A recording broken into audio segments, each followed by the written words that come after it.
Welcome back, guys. This is Sean with SportOptics.com, and I have a special guest today. We have Jace from SportOptics.com. Happy to be here in your video, man. All right. So today, we're going to be going over a lot of myths and misconceptions that we hear on a regular basis for people calling in on optics. We're going to kick it off with, I want the biggest tube size I can for my scope because I want it to be the brightest it can be. No, sir, you don't. The tube size really has nothing to do with how bright the scope is. It's mainly the glass quality, lens coatings, and objective lens size. And that is really what's going to determine how bright your image is going to be. So you don't have to think about getting a big tube size anymore, because that's just going to weigh your hunting rifle down, and that's no bueno. So go ahead, get that 1-inch tube, save the weight. You're not going to have to worry about that affecting your brightness whatsoever. Yep, absolutely. And less so, just something else to consider. It may have a slight effect on field of view, but it's very slight, almost not even worth mentioning, but it is a thing, so we're going to mention it. So, moving right along, we would like to dispel some myths about how objective size affects what you're seeing. The main one that we hear the most often is, oh, I need, a 56mm objective or something large because I want the absolute most light transmission. And while that is certainly a factor, objective size definitely does have an effect on light transmission. It's not this big daylight and dark difference that people tend to think it does. For instance, I don't want to put an actual number on it, but the biggest factor in your actual light transmission is going to be the quality of the glass itself. So what that essentially means, if you have a, super cheap scope from XYZ retail store that has a 56mm objective, and then you have a higher end scope with a small objective like a 32 or 42 or whatever it may be, that smaller scope is still going to have much better light transmission just because of the quality of glass. Now, of course, with that being said, if you take two scopes where everything's equal, yes, if one has a larger objective size, it is going to appear brighter. But we just would like to convey, that the actual glass quality itself is going to be the vast majority of your light transmission. Now, besides just that, some other factors to consider with your objective size itself, and to a lesser extent, but again, it's worth mentioning because it is something, is your actual field of view. Some people tend to think that the larger your objective size, the larger your field of view is going to be. Yeah, exactly. And it tends to kind of be the opposite. I know, logically, when you think about it, oh, I have a bigger window, I'm seeing more. I get it, that kind of makes sense in my head too, but for whatever reason with what's going on inside the scope here, it's not quite the case. So you see we have some examples here. We have the Big Daddy Zeiss here with a 60mm objective, which is essentially about the biggest objective I think you're gonna find in a scope these days. You have the Vortex Viper with a 50mm objective, and then you have this Burris LPVO here with essentially a 24mm objective.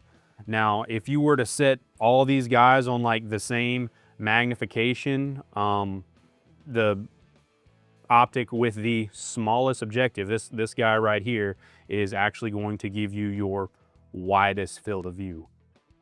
Again, a small factor to think about. It's not like this ginormous difference, but for somebody that's, using these for very specific applications, or, dangerous hunts, whatever it may be, all factors to consider.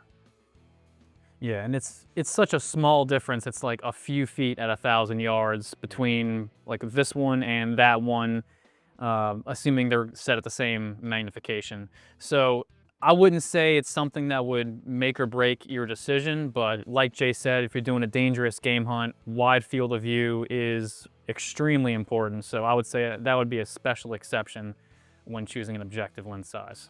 Next up, we have first focal plane. It's the best and everyone needs it. No, it's not. Just because it's newer technology and you just recently learned about it doesn't mean that everything in the industry is switching over to first focal plane. Second focal plane still has a very important place for sure. I would say mostly for hunting, or if you just have bad eyes and you are having a hard trouble seeing that reticle at low magnification, because in first focal plane, the reticle is very small in the lowest magnification setting, and then it grows as you increase the magnification. So a second focal plane, when you are hunting, if you have an animal come up real close and you have to crank down the magnification, and now it's tough to see your reticle, no bueno. So that would be a perfect example of why you would want to go with second focal plane over first. And some people just prefer second focal plane because it's what they're used to. And you know, if it ain't broke, don't fix it. That's how I see it. So first focal plane, mainly for target shooters, or if you just prefer first focal plane. We have a lot of hunters who use first focal plane scopes who are hunting out west because they know they're going to be cranking that magnification up high to shoot their elks or whatever animals are shooting at a great distance. So they're already going to be looking at a larger reticle because they're having their first focal plane magnified up enough to where they can see the reticle easily. Yeah, absolutely. I think Sean kind of said everything perfectly right there.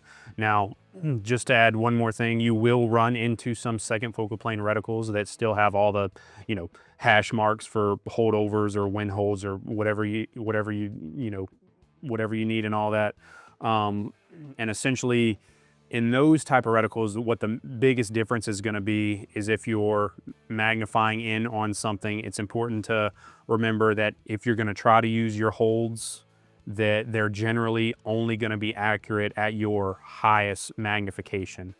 Now, if you're dialing just for your center point of impact, no big deal. But to use any kind of holds, again, you need to be at your highest magnification, whereas in first focal plane scopes, your holdovers are going to be accurate no matter your range of magnification.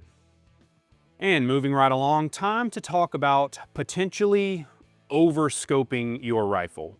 Now, we run into a lot of customers that tend to think, hey, I'm shooting at 400 yards, I need a 5-25 or a 6-36 or some, extremely high range of magnification.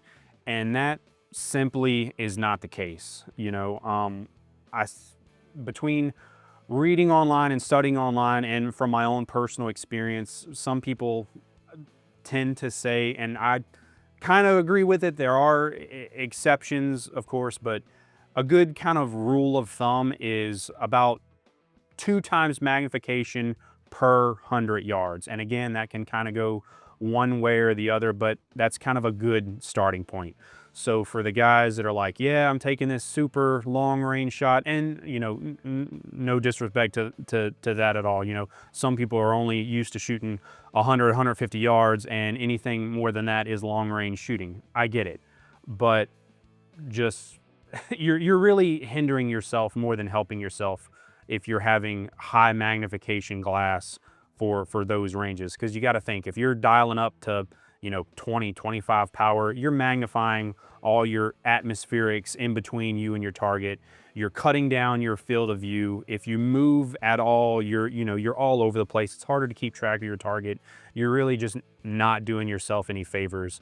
Whereas, even out to some 500 or 600 yards, if you have a 12 to 15 power scope, that is plenty. You're going to keep your field of view nice and big. You're going to be able to track everything well. You're reducing your motion in your scope. You're reducing the the magnification of the atmospherics between you and your target.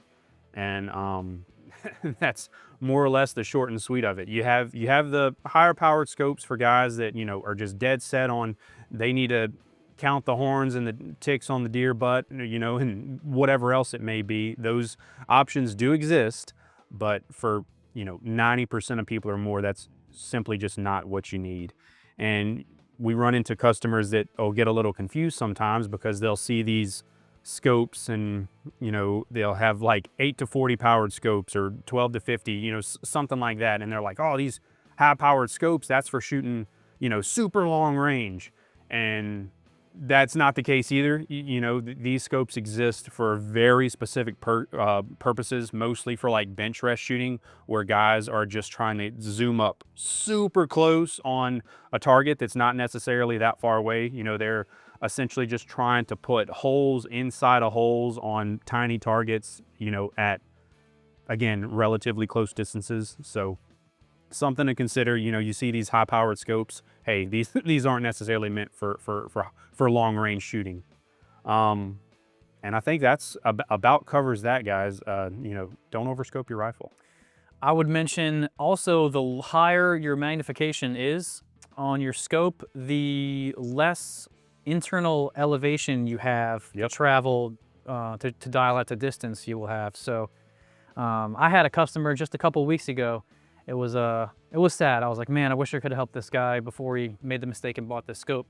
Someone gave him some bad advice and said, oh, you need this, I think it was a 12 to 42 power scope to shoot 1,000 yards, but it only had like 40 total minutes of angle of elevation in there, so he really couldn't get out as far as he wanted to go. I was telling him, look, you can probably make this scope work, but you're gonna have to do a zero that's well beyond 100 yards, depending on the caliber that you're using. Your best bet is probably just to sell this thing, and I can get you a much better scope based on what you're looking to do. Yep. So, you know, we do run into that sometimes. And occasionally, you know, we'll have a customer who has really, really bad eyes, and they just need that high magnification to just do anything. You know, that's a common exception that we've come across as well. And, you know, if that's what you're dealing with, then completely different story, and understandable that you're going to need to use higher magnification. But like Jace was saying, when you're looking over a great distance with that high magnification, you're amplifying all that atmosphere between yourself and the target, all the dust, debris, stuff in the air. You know, that's just, every time you're cranking up on that magnification, you're getting more mirage, your image is getting more distorted. So if you can cut down on that, then you should. Let's talk about how our eyes are screwed up from the factory. I'm talking about astigmatism. So I have astigmatism. I always thought everyone saw like this. You know, you're sitting at a traffic light, and there's the traffic light, and then there's some starbursts that go diagonally through them like that. Or you're looking at some taillights as well. You also notice that same kind of effect. And I get that same effect when I'm looking at a red dot, and a lot of my customers do as well. So that's where holographic technology comes in. How's it work? I don't know. It's incredible though, and you don't get that happening. So I think it's like, I'm not even gonna try to explain it, because I'm gonna say the wrong thing. But I have both of these sights. These are both holographic technology sights. This is the Vortex AMG UH1, and any EOTech is going to have holographic technology. And this is a red dot. So this, I will see the starburst effect, and these two I will not. So if that's something that bothers you, and you can't go with a red dot because you don't want to deal with those starbursts and trails and whatnot, you have a solution with EOTech and Vortex. Jace, do you have this issue, or were your settings correct from factory? Yeah, so I'm good. I'm not like the rest of you weirdos out there that these the red dots look weird to. I lucked up and they look perfectly fine to me. I'm able to use a red dot with no issue, thankfully. But with that being said, I still really enjoy using the holographic options. I think the reticle options you have in these are pretty cool. They give you a little more information, you know, if you need to, you know, make a hold over or hold under or something like that. And also, I generally, you know, also am running a magnifier if I'm running one of these options. And under magnification, or in conjunction with a magnifier, holographics still tend to look a little better for me. And from my experience talking to customers, as well as you and some of the other guys that we shoot with, that's kind of seems to be the consensus across the board. And if you are one of the cool kids out there running nods, and you do any kind of passive aiming, generally speaking, holographic options are a little better for that as well. Yeah, it gives you a larger window. And I'm not saying you can't use a red dot if you have astigmatism, because I have several red dots, and yeah, they look starbursty, but I can tell that the highest concentration of light is in the very center clearly, so I just disregard the starburst and just keep on trucking. It's not a big deal. So don't let it stop you from getting a red dot if that's what you want to go with. So on to our last myth. We have the fact that night vision and thermal are the same / interchangeable, and that simply is not just the case. And that's totally cool that a lot of people have yet to understand this. This is a relatively new technology and it's changing constantly. So we are happy to, help as best as we can clear up any confusion regarding thermal and night vision. And to be perfectly honest, we're still learning about this ourselves because, like I said, it's changing by the day almost. So we have a couple of different units here. This specifically is one of the ATN night vision scopes. And when it comes to night vision optics like this, it's what's considered digital night vision. So it's essentially a digital camera, and you would use either ambient light or a IR light source to make an area appear brighter.